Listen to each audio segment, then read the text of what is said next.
Bom, pessoal, nós vamos falar agora sobre o setor terciário. Então, nós vamos fechar essa ideia de economia brasileira, aspectos socioeconômicos, né, do Brasil. Sendo assim, nós vamos falar um pouco sobre o comércio exterior, sobre matriz energética também e sobre matriz de transportes do Brasil. E quando nós falamos em setor terciário, né, uma área da economia que ela vai englobar comércios e serviços. Então é uma área bem ampla, envolve desde o serviço do cabeleireiro, do advogado, do professor, os mercados, os comércios, as diversas lojas. Então é um setor bem amplo no Brasil e é um setor bastante representativo da economia brasileira, né? Hoje quase 70% da riqueza gerada no país ela vem do setor terciário, do setor de comércio e serviços. E esse setor consegue empregar a maior parte, né, dos brasileiros. Então, é um setor bastante representativo. Tá? E qual que seria um dos problemas desse setor? Um dos problemas desse setor é que nós temos um grande contingente de pessoas que eles não têm um vínculo formal de trabalho, eles estão na informalidade, estão no mercado informal, ok? Ou são autônomos, né, e não contribuem para o INSS, ou são ambulantes, né? Então a gente tem esse problema da informalidade aí, mas é um setor bem dinâmico, é um setor, né, que cresceu muito, principalmente a partir do momento que boa parte da população brasileira ela passou a morar nas cidades. Então é um setor que se vincula principalmente com as atividades urbanas, tá? E aí nós temos um fator positivo que é a nova classe brasileira, que hoje representa mais 50% da população, e nós sabemos que, né, a partir dos anos 2000, principalmente 2003, a gente teve um aumento da renda média do trabalhador, uma distribuição de renda, e isso favoreceu o aquecimento do mercado interno. Tá? Então, o Brasil é um país favorecido por ter um dos maiores mercados internos do planeta, então é atrativo para diversos setores. E o que nós estamos observando no Brasil e no mundo? O processo de terciarização, que seria o crescimento desse setor de comércio e serviços na geração de empregos e riqueza do país. E aí nos últimos tempos também, com a ascensão dessa nova classe média no país, nós temos o surgimento e fortalecimento de alguns serviços mais especializados, como os hotéis modernos, restaurantes, lavanderias, tinturarias, salões de beleza, cinema, né, estádios de futebol. Tá? Então isso se relaciona a esse grande incremento que nós temos, né, da classe média, o poder aquisitivo maior, e também relaciona ao estilo de vida urbano. Tá? E o que a gente observa também? Que a rede varejista, a rede de supermercado, ela cresceu bastante. Isso relacionado a melhoras na questão da logística, do transporte, no armazenamento, que dá a possibilidade desses comércios eles armazenarem mais mercadorias, tá? Então houve esse crescimento aí. E o que a gente pode falar sobre o comércio exterior? O que seria esse comércio exterior? Né? O comércio exterior envolve relações comerciais que o Brasil tem com outros países. Então vai envolver tanto o que o Brasil compra de fora, quanto o que o Brasil vende para esses países. E aí a gente tem que observar que boa parte da sua história o Brasil era conhecido como um país agrário exportador. Então mais de 70%, até a década de 60, 70% do que o Brasil vendia para fora era oriundo de produtos do setor primário, produtos que têm pouco valor agregado, como carne, fumo, açúcar, feijão, né, algodão, cacau, madeira, minérios, principalmente minério de ferro. E essa realidade ela passa a mudar um pouco a partir de 91, embora ainda as mercadorias do setor primário, né, ainda representam bastante na nossa balança comercial. Tá? Então, a partir de 90, a gente começou a vender alguns produtos industrializados e processados, ou semifaturados, como suco de laranja, calçados, produtos metalúrgicos e químicos, máquina e material para transporte, veículos, peças de aviões inteiros também. Tá? Então, isso fez contribuiu para a diversificação da balança comercial brasileira. E quanto mais industrializado, mais valor agregado nós vamos ter naquela mercadoria. Então não é bom um país concentrar as suas exportações em produtos primários que têm um valor agregado bem menor. Tá? E entre os principais produtos da balança comercial brasileira de exportação está a soja. Então a gente pode dizer que a soja é o produto em quantidade, né, em peso, toneladas, é o produto que a gente mais exporta. Mas o que acontece? Não é o que gera, né, mais riqueza, mais dinheiro, porque é um produto que tem uma baixa agregação de valor, né, que é um produto primário. Tá? Então a gente tem esse problema aí de concentrar boa parte da produção em produtos que têm pouco valor agregado.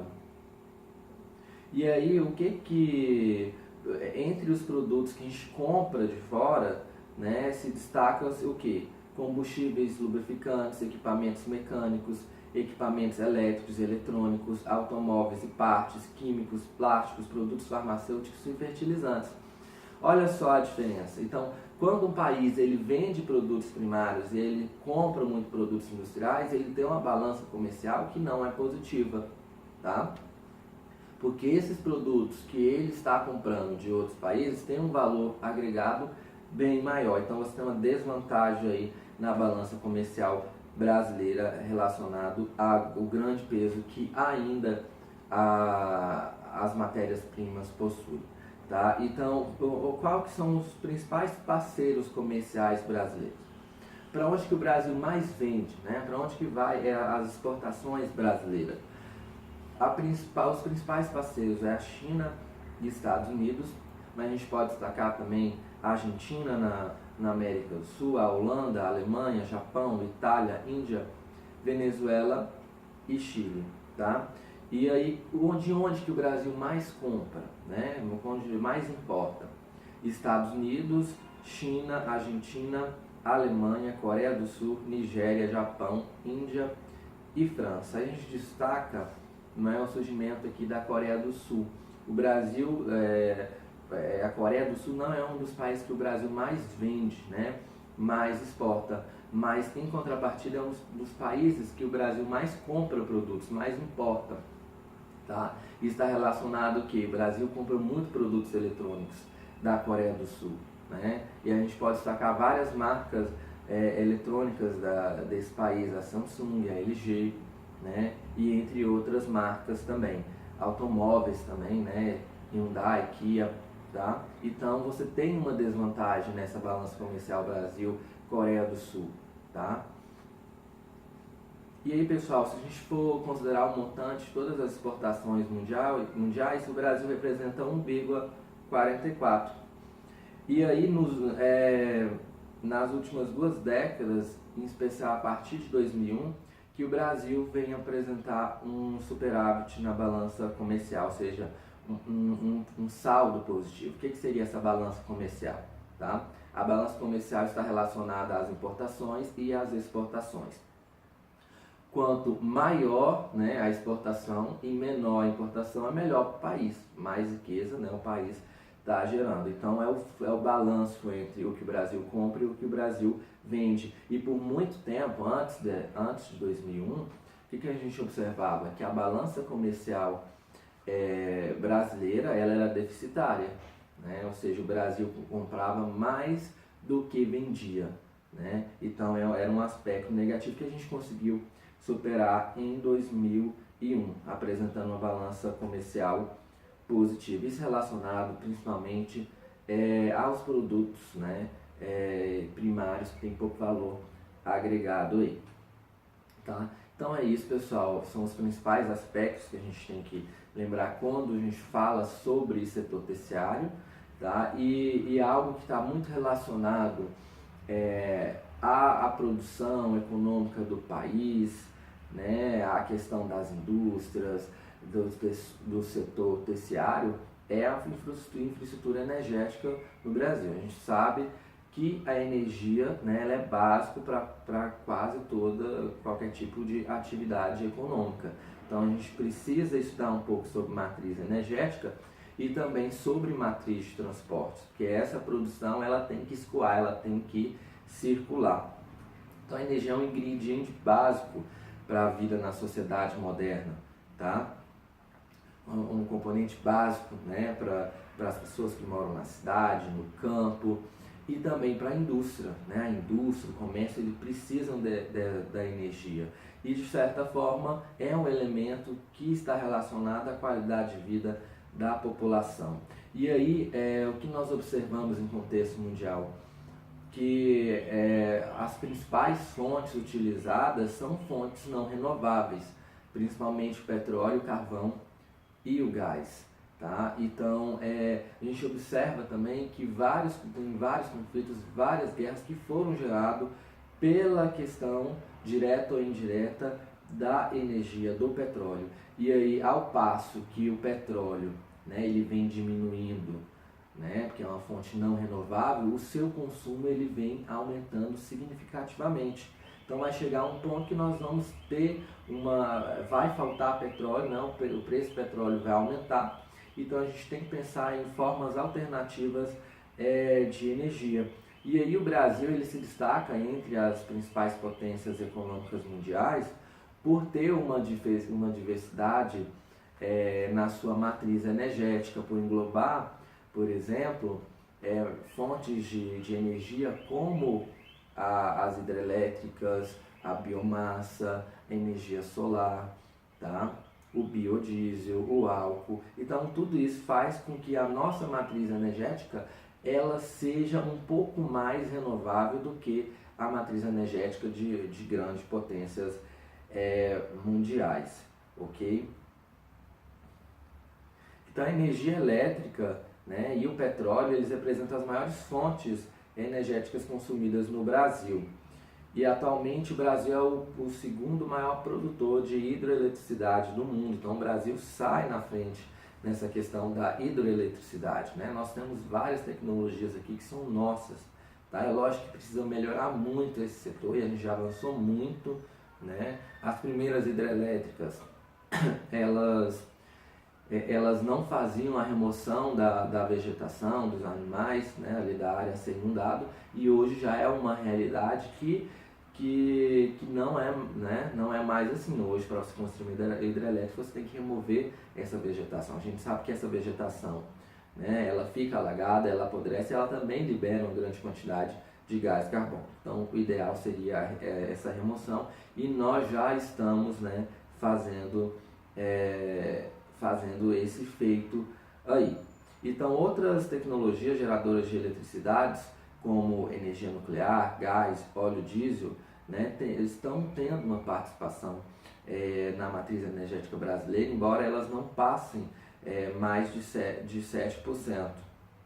Okay? E a introdução dessas outras fontes de energia fez com que a hidroeletricidade ela representasse um pouco menos, embora, né, em 2002, 83% da energia elétrica produzida no Brasil vem da força motriz, né, da água, né, das hidrelétricas, ok? E aí o Brasil ele vem expandindo a sua rede de transmissão, né, a questão dos geradores, né, dos postos, das fiações, das usinas. Então a gente tem uma expansão muito bacana. E para a gente ter ideia, em 1955 as linhas de transmissão no Brasil eram apenas de um pouco mais de 4.000 quilômetros. Em 95 essas redes, né, elas chegam a quase 160 mil quilômetros. Então a gente tem uma grande expansão das linhas de transmissão no Brasil, e um desses fatos está relacionado a ocupação e a urbanização do nosso território, relacionado à industrialização também, e o aperfeiçoamento de técnicas relacionadas a esse setor, né? E aí no Brasil a gente tem um avanço que está relacionado com a Eletrobras, né? Com a criação da empresa brasileira de eletricidade, que conseguiu reunir vários sistemas isolados no país, então ter um sistema interligado, tá? E aí quando a gente tem dificuldade na produção de energia hidrelétrica, que representa 96% do consumo nacional, a gente tem que acionar as termoelétricas, né, que geralmente vai usar fontes de energias não renováveis, como o óleo diesel, né, o carvão mineral, tá, para geração de energia elétrica e consequentemente essa geração ela sai um pouco mais cara, por isso que em estações do ano são mais secas, que você tem uma menor quantidade de chuvas, né? Então você tem uma maior dificuldade de geração de energia hidrelétrica, você tem que acionar as termoelétricas. Por isso que nós temos a bandeira vermelha na nossa conta de energia. Sai mais caro para o Estado e também para a pessoa que está consumindo esse tipo aí de energia. E aí, com os avanços da tecnologia, da informática, né, do meio técnico científico informacional, você tem uma necessidade maior de energia. Sobre a Petrobras, a gente pode dizer que a Petrobras avançou muito em tecnologia sobre a exploração de petróleo, principalmente em águas profundas. Então, aumentou a produção de petróleo brasileiro nos últimos tempos, embora a gente está vivendo uma crise causada pela corrupção, pela operação Lava Jato, e também pela redução do preço do petróleo em âmbito internacional. E aí o Brasil ele se destaca também por sair na frente na geração, né, de fontes de energias um pouco mais sustentáveis, que seria o álcool e o biodiesel. Então o Brasil é um dos líderes, né, no uso desse tipo aí de combustível, tá? O álcool ele é um programa, o álcool principalmente relacionado à cana-de-açúcar, ele foi um programa bastante forte. Ele começou em 1975 um programa para o álcool, né? E até hoje, né, a gente encontra aí carros que são álcool, gasolina, né, nos postos brasileiros de contra álcool. Então é um aspecto positivo porque é um combustível que polui bem menos do que a gasolina. E por outro lado, o uso do biodiesel. Então, o que seria esse biodiesel? O biodiesel é um combustível derivado de fontes naturais, sejam elas vegetais ou animais. Então dá para você gerar biodiesel, girassol, soja, dendê, castanha, buriti, amendoim, mamona, né? Algodão, e também da gordura vegetal, do óleo vegetal utilizado em frituras. Então é um aspecto positivo o uso do biodiesel aí, né, como combustível no Brasil, tá? E aí a biomassa, o que seria a biomassa?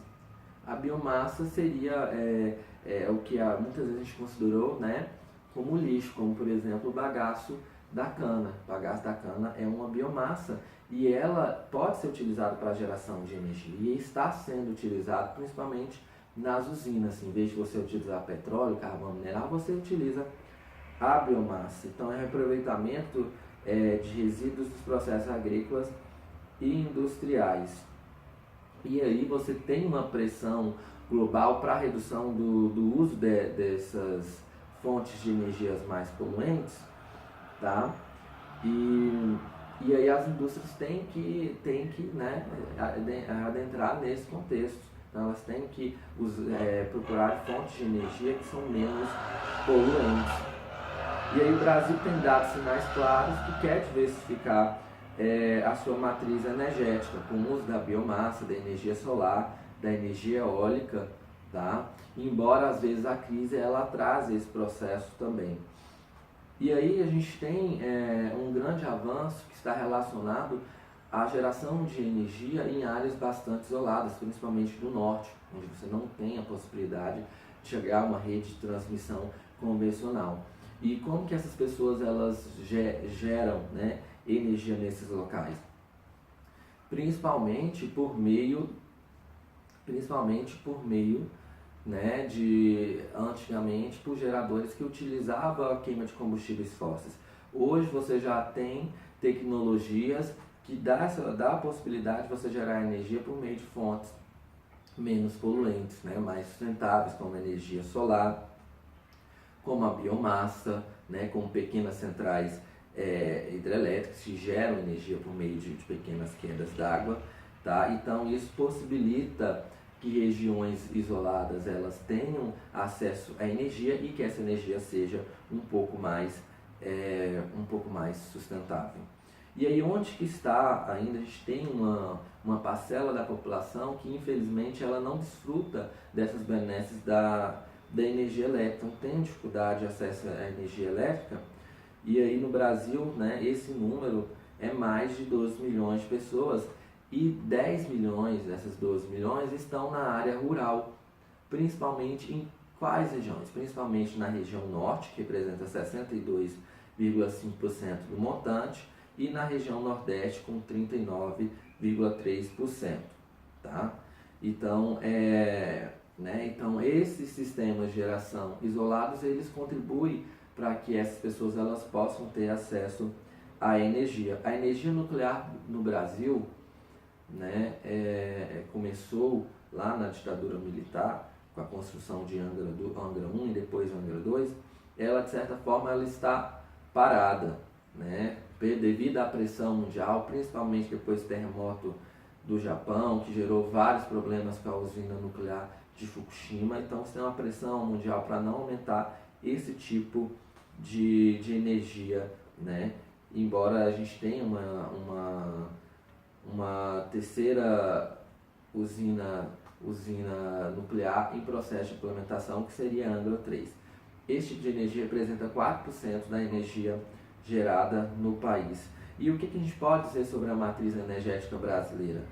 Que ela, né, ela adere fontes de energia renováveis, e aí a tendência é aumentar cada vez mais o uso dessas fontes alternativas de energia, né, embora, né, compartilhem também o uso de energia não renovável. Mas o Brasil ele acaba se destacando, né, por ser uma grande potência mundial, e entre as maiores potências mundiais é um dos países que mais utilizam fontes alternativas de energia e tem bastante espaço para esse crescimento, beleza? Agora, para a gente fechar o nosso conteúdo, nós vamos falar um pouco sobre matriz de transportes no Brasil. E quando nós falamos de matriz de transportes no Brasil, a gente fala, né, de toda a infraestrutura, de todos os sujeitos, ações envolvidas, né, no transporte de pessoas e mercadorias no país. A gente pode dizer que a matriz de transporte brasileira ela ainda não é suficiente, né, e não é tão eficaz como deveria ser, tá?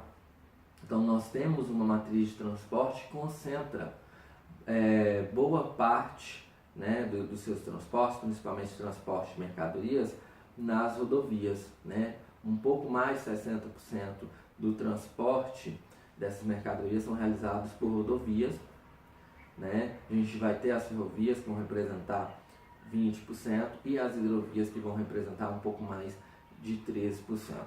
Então o transporte rodoviário ele seria um transporte adequado para pequenas distâncias e cargas urgentes, tá? E ele é utilizado no Brasil para grandes distâncias, né? Para longas distâncias e para uma grande quantidade de mercadorias. Então é um tipo de transporte que ele é mais caro, né? É um tipo de transporte que não conta com uma boa infraestrutura nas estradas brasileiras.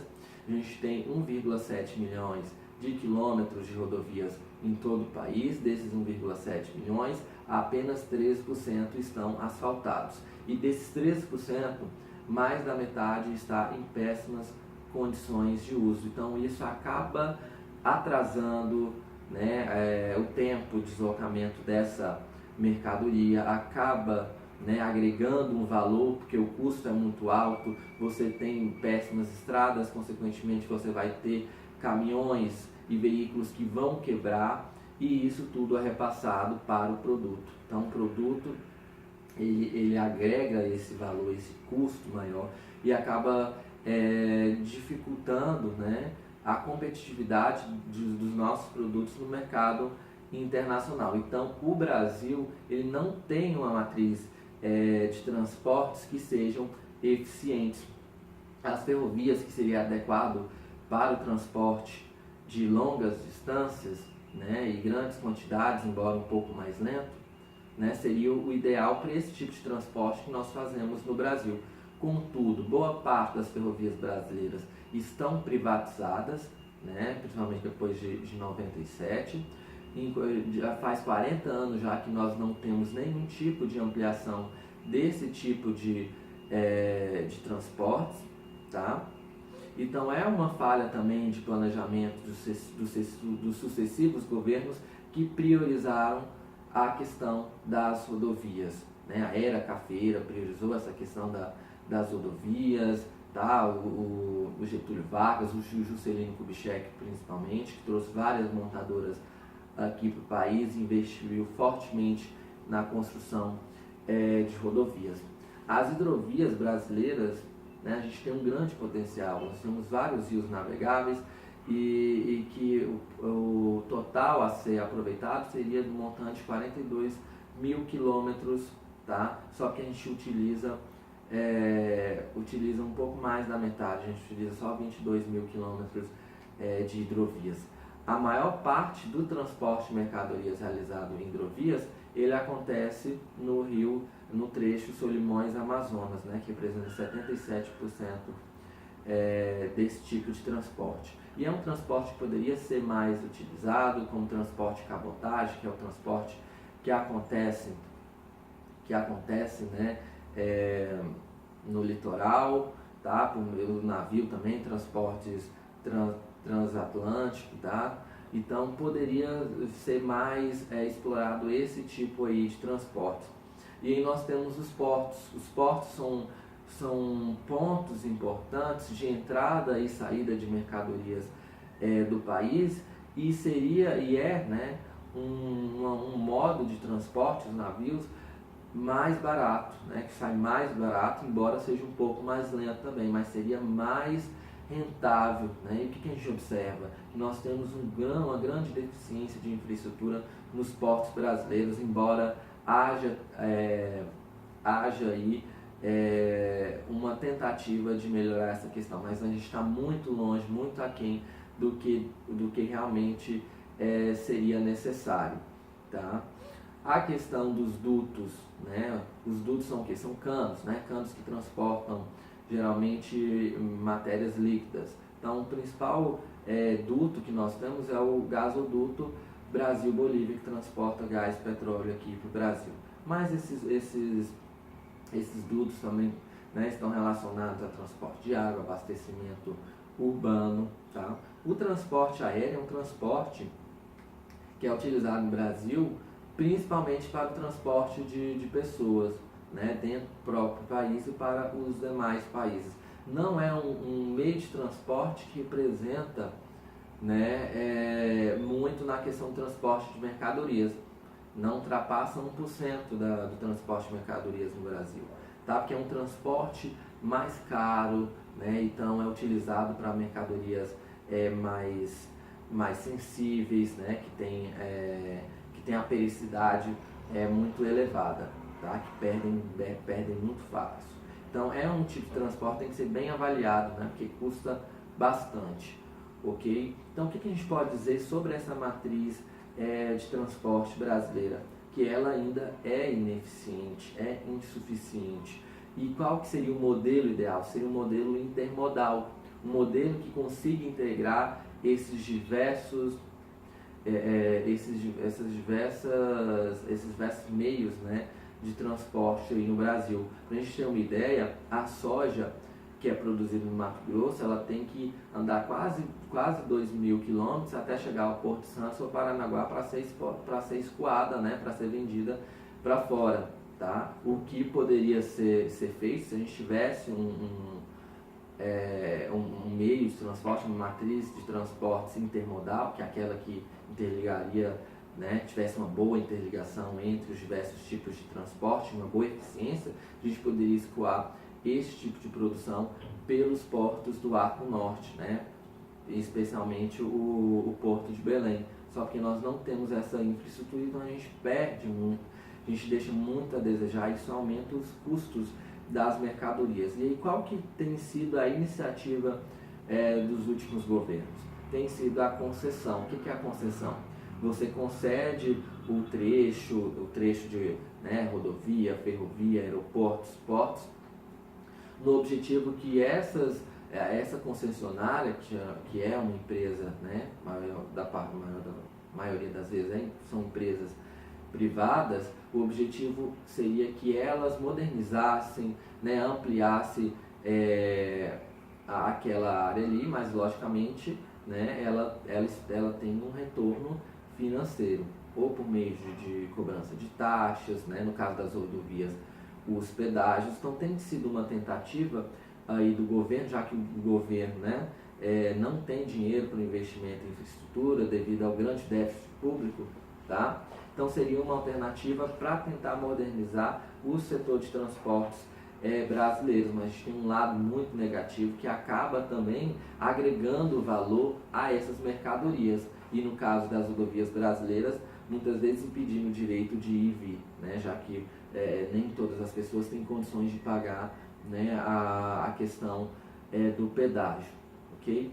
Então a gente pode, são as principais características que a gente pode levantar sobre a matriz de transporte brasileiro.